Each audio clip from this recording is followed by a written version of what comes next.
وہ فریب خورد شاہی جو پلا ہو کر گسوں میں، اسے کیا خبر کہ کیا ہے رہ و رسم شاہ بازی۔ جو غسلوں میں پلا ہو اسے کیا خبر دین کیا ہے، ماں کیا ہے، باپ کیا ہے، محبت کیا ہے۔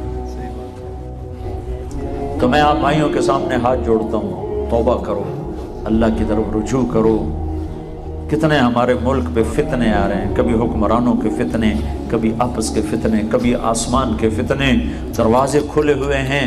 یہ توبہ ہی ایک حل ہے جس سے یہ دروازے بند ہو سکتے ہیں۔ اگر اللہ دروازے بند نہ کرے تو ہم نہیں بند کروا سکتے، اور وہ اس وقت اس کی پکڑ کے فیصلے واپس ہوتے ہیں جب لوگ توبہ کرتے ہیں اجتماعی طور پر۔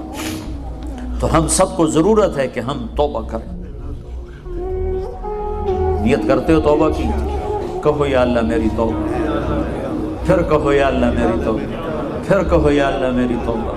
میں 3 دفعہ اس لیے کہلواتا ہوں کہ آخری دفعہ اللہ کرے آپ کے دل سے نکلے، آپ کا اندر بولے یا اللہ میری توبہ۔ اس کو لے کر ساری دنیا میں پھرو، اس کے لیے وقت لگاؤ، اس کے لیے دنیا میں پھرو گے تو اللہ تعالیٰ آپ کا پھرنا آپ کی اپنی ہدایت کا ذریعہ بھی بنائے گا، اور آپ کے ذریعے سے سارے عالم کی ہدایت کا بھی اللہ تعالیٰ فیصلے فرمائے گا۔